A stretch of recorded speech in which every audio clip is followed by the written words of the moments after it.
ব্যবসায়ীদের দাবির মুখে খেলাপি ঋণ পুনঃতফসিলে আবারও বিশেষ সুবিধা দিতে যাচ্ছে বাংলাদেশ ব্যাংক। ঋণ পুনঃতফসিল, সুদ মওকুফ এবং ঋণের মেয়াদ বাড়ানোর প্রক্রিয়াটি স্বচ্ছভাবে করতে বিভিন্ন খাতের প্রতিনিধিদের সমন্বয়ে 5 সদস্যের একটি কমিটি গঠন করেছে কেন্দ্রীয় ব্যাংক। তবে ইচ্ছাকৃত খেলাপিরা এই সুযোগ পাবেন না বলে জানিয়েছেন বাংলাদেশ ব্যাংকের মুখপাত্র। ঋণ পুনঃতফসিল হলেও ঋণের মান পরিবর্তনের বিপক্ষে বিশ্লেষকরা। মাসুম মিয়ার প্রতিবেদন। বসুন্ধরা ডায়াপেন্ট এখন আরো উন্নত। এই hot air through top sheet দ্রুত শোষণ করে সোনামণিকে দেয় কোমল অনুভূতি। রাজনৈতিক পট পরিবর্তনের পর ক্ষতিগ্রস্ত হয়েছে দেশের অনেক শিল্প কলকারখানা। এতে উৎপাদন বন্ধ সহ নানা জটিলতায় খেলাপি হয়ে পড়েছে অনেকে।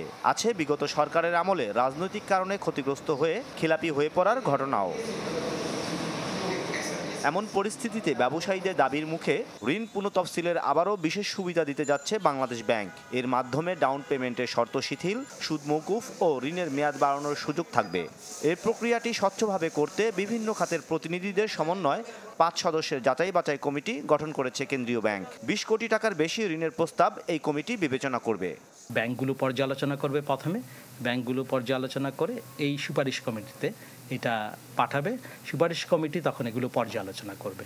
তবে এই পর্যালোচনার ক্ষেত্রে এই যে সমস্ত ঋণগুলো নিয়ন্ত্রণ বহির্ভূত কারণে শ্রেণীকৃত হয়েছে শুধুমাত্র সেই কেসগুলো দেখবে। এখানে কোনো ইচ্ছাকৃত খেলাপি এই পর্যালোচনার মধ্যে আসবে না। 2019 সালেও খেলাপি ঋণ পুনঃতফসিল করতে সুযোগ দিয়েছিল বাংলাদেশ ব্যাংক, যদিও এই সুযোগ পেয়েছিল ক্ষমতাবান ব্যবসায়ীরা। নতুন এই কমিটি যদি রাজনৈতিক হস্তক্ষেপ আমলে না নিয়ে নির্মোহভাবে কাজ করলে সুফল মিলবে বলে মনে করছেন ব্যাংক নির্বাহীরা। আর ঋণ পুনঃতফসিল হলেও ঋণের মান পরিবর্তনের বিপক্ষে বিশ্লেষকরা।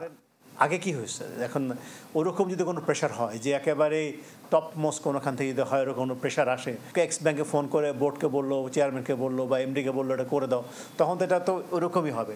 তো ওইটা আশা করছি এটা এই যে আমরা যে সময়ের কথা বলছি সেই সময়টা হবে না। একটা লোন যেটাকে আপনি রিস্ট্রাকচার করে দিবেন, এটা খেলাপি হোক বা আপনার ইচ্ছাকৃত হোক বা অনিচ্ছাকৃত হোক, তাই না, কোনো অবস্থায় তার লোন স্ট্যাটাস চেঞ্জ হবে না।